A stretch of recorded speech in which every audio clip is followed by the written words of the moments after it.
السلام علیکم، آپ دیکھ رہے ہیں خالد اقبال یوٹیوب چینل۔ ناظرین، آج ہم گفتگو کریں گے نماز کے بارے میں۔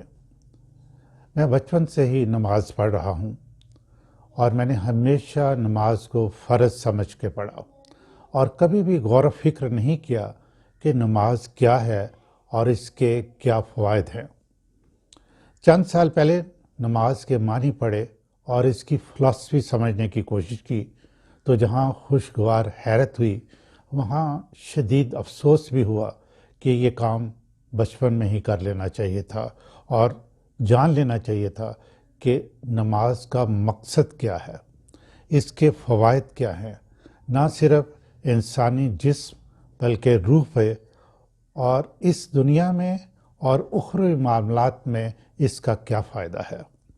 ناظرین، آپ یہ ویڈیو مکمل آخر تک دیکھیے گا، بلکہ بار بار دیکھیے گا اور اس سے فائدہ حاصل کرنے کی کوشش کیجیے گا۔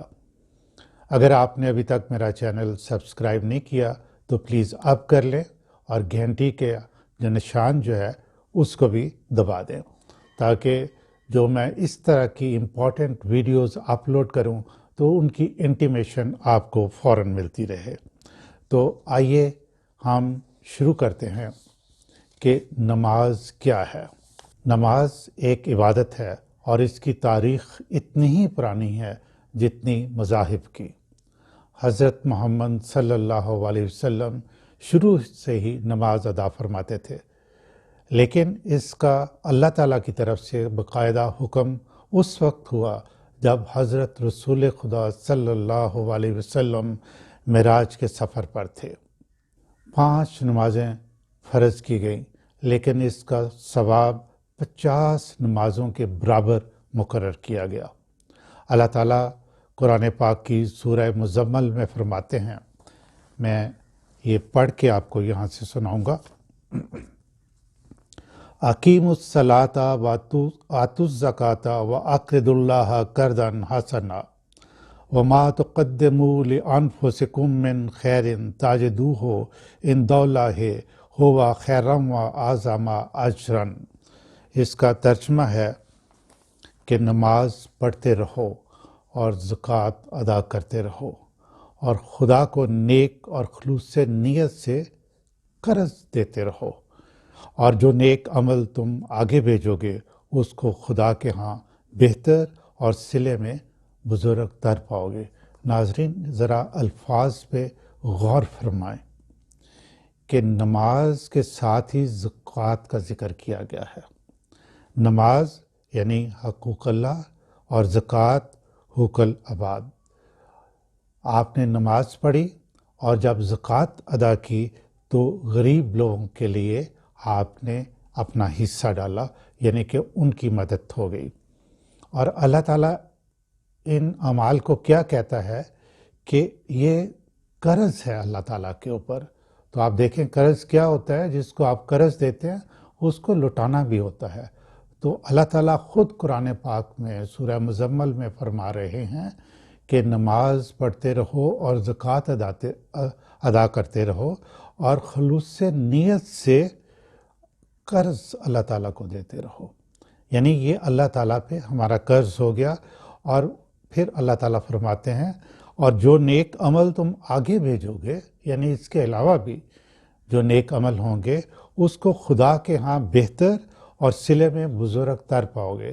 یعنی کہ اللہ تعالیٰ جو صلہ دے گا وہ بزرگ کا مطلب یہ ہوتا ہے کہ زیادہ بڑا، یعنی بہت زیادہ صلہ جو ہے وہ آپ کو اس کا ملے گا۔ یہ دیکھیں نماز کا فائدہ اللہ تعالیٰ نے خود قرآن پاک میں کیسے فرمایا ہے۔ ایک دن میں 5 مرتبہ تمام دنیاوی کام چھوڑ کر جب ہم اللہ کے سامنے نماز کے لیے حاضر ہوتے ہیں تو یہ اس بات کی دلیل ہے کہ وہ خالق ہے، عبادت کے لائق ہے، اور ہم اس سے بہتر اور افضل کسی اور کو نہیں سمجھتے۔ نماز شروع کرتے وقت ہم سب سے پہلے کیا کلمہ ادا کرتے ہیں؟ اللہ اکبر، یعنی اللہ جو ہے وہ سب سے بڑا ہے، ہم اس چیز کی گواہی دیتے ہیں۔ نماز اللہ تعالیٰ کی حمد و ثنا تعریف و تصریف ہے۔ نماز اس بات کا اقرار ہے کہ اے اللہ ہم تیرے بندے ہیں، تیری ہی عبادت کرتے ہیں اور تجھی سے مدد مانگتے ہیں۔ اس عبادت کی شہادت دیتے ہیں کہ اللہ کے سوا کوئی معبود نہیں اور حضرت محمد صلی اللہ علیہ وسلم اس کے بندے اور پیغمبر ہیں۔ حضرت محمد صلی اللہ علیہ وسلم کو جب کوئی مسئلہ درپیش ہوتا یا کوئی مشکل ہوتی تو آپ نماز کے لیے کھڑے ہو جاتے اور اللہ سے مدد مانگتے اور دعا کرتے۔ ناظرین، یہ باتیں ہمارے سیکھنے کی ہے۔ میرا خیال ہے بہت سے لوگ میری طرح نماز کو بس فرض سمجھ کے پڑھتے ہیں، اس کی فلسفی کو سمجھنے کی کوشش نہیں کرتے۔ تو میں ایک کوشش کر رہا ہوں کہ میں ساری یہ بات آپ تک پہنچاؤں۔ ناظرین، ایک بات سمجھنے کی اور بہت اہم ہے کہ نماز اللہ سے رابطہ ہے۔ اس رابطے کو ہم کتنا اسٹرانگ بنا سکتے ہیں یہ ہم پر منحصر ہے۔ یکسوئی اور کنسنٹریشن کے ساتھ پوری توجہ سے اپنی پوری توجہ اس پر مرکوز کریں کہ آپ اللہ کے سامنے کھڑے ہیں، اس کی تعریف و توصیف کریں، عاجزی اور انکساری سے جو چاہیں مانگیں وہ قبول کرنے والا ہے، چونکہ وہ خود اللہ تعالیٰ قرآن پاک میں فرماتا ہے کہ تم مجھے یاد رکھو میں تمہیں یاد رکھوں گا، اور اللہ تعالیٰ یہ بھی فرماتا ہے تم مجھے پکارو میں سنتا ہوں۔ اور ہم نماز میں کیا کرتے ہیں؟ یہی کچھ کر رہے ہیں۔ جب ہم یکسوئی اور کنسنٹریشن کے ساتھ حاضری دیں گے تو آپ اپنے اندر ایک خوشگوار تبدیلی محسوس کریں گے، آپ کو سکون محسوس ہوگا، اور پھر یہ بالکل میں نے بہت سے لوگوں سے بات بھی کی اور خود بھی میرا مشاہدہ ہے کہ اس سے آپ کی یادداشت اور کنسنٹریشن لیول بہت بہتر ہو جائے گا۔ روزمرہ کی زندگی میں آپ اپنے جتنے بھی معمول کے کام ہیں وہ بہتر طریقے سے، آسان طریقے سے ادا کرنا شروع کر دیں گے۔ آپ محسوس کریں گے کہ ہر وقت کوئی آپ کے ساتھ ہے جو آپ کی حفاظت کر رہا ہے۔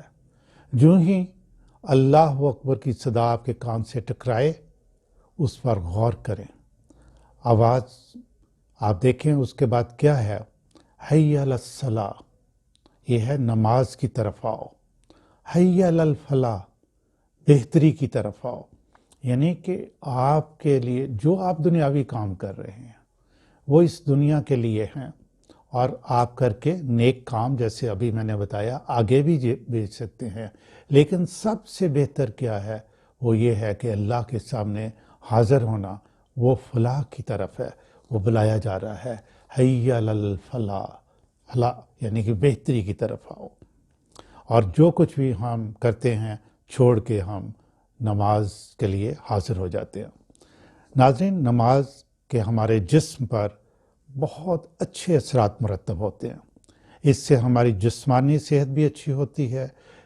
اس پہ میں آپ کو یہ بتا دوں کہ مغرب میں بہت ریسرچ کی گئی ہے کہ یہ نماز کیا ہے، اور اس کے فوائد جو ہیں انہوں نے خود سے، وہ ٹھیک ہے مسلمان اس طریقے سے نہیں ہوتے، لیکن جس طریقے سے ہمارے پوسٹرز بنتے ہیں اسی طرح وہ اور اپنی ایکسرسائزز میں بنا کے فائدے حاصل کرتے ہیں، لیکن جو ہم اس کے ساتھ پڑھ رہے ہوتے ہیں وہ تو زبردست ہے۔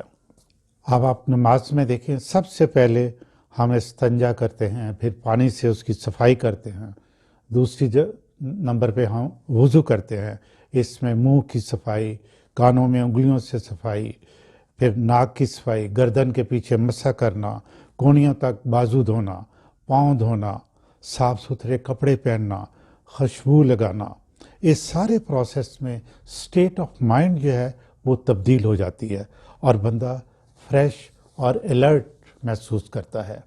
پھر نماز ادا کرتے وقت جسم کے جو پوسچرز بنتے ہیں، یعنی پہلے ہم سیدھا کھڑا ہوتے ہیں، پھر رکوع میں جاتے ہیں، سجدے میں جاتے ہیں، ان پوسچر میں ہمارا جو خون کی گردش ہے وہ بہت اچھے طریقے سے ہوتی ہے، اور جتنے بھی ہمارے وائٹل آرگنز ہیں ان کو خون کی سپلائی بہت بہتر طریقے سے ملتی ہے، جس سے ہمارا چہرہ تر و تازہ ہو جاتا ہے اور رونق والا چہرہ ہو جاتا ہے۔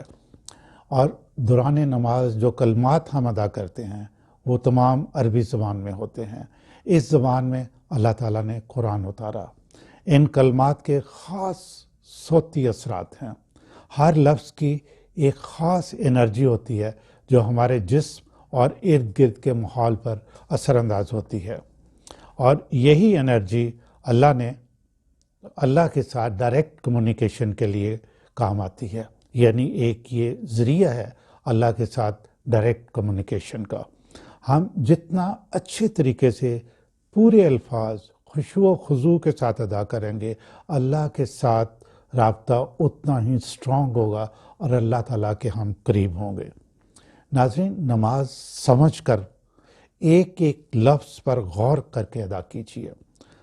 آپ اپنے لیے ہر معاملے میں بہتری پائیں گے اور اخروی زندگی بھی آپ کی سنور جائے گی انشاءاللہ۔ آج کے لیے اتنا ہی۔ ناظرین، اس ویڈیو کو آپ فارورڈ کریں اور سبسکرائب بھی کریں تاکہ دوسرے لوگ بھی اس سے بہت فائدہ اٹھا سکیں۔ یہ آپ کی طرف سے آپ کے دوستوں کو ایک بہت اچھا تحفہ میں سمجھتا ہوں، ایک کنٹریبیوشن ہے آپ کی، لیکن یہ ایک گفٹ ہے۔ یقیناً آپ کے لیے یہ باعث ثواب بھی ہوگا۔ خالد اقبال کی طرف سے آپ کے لیے بہت دعائیں۔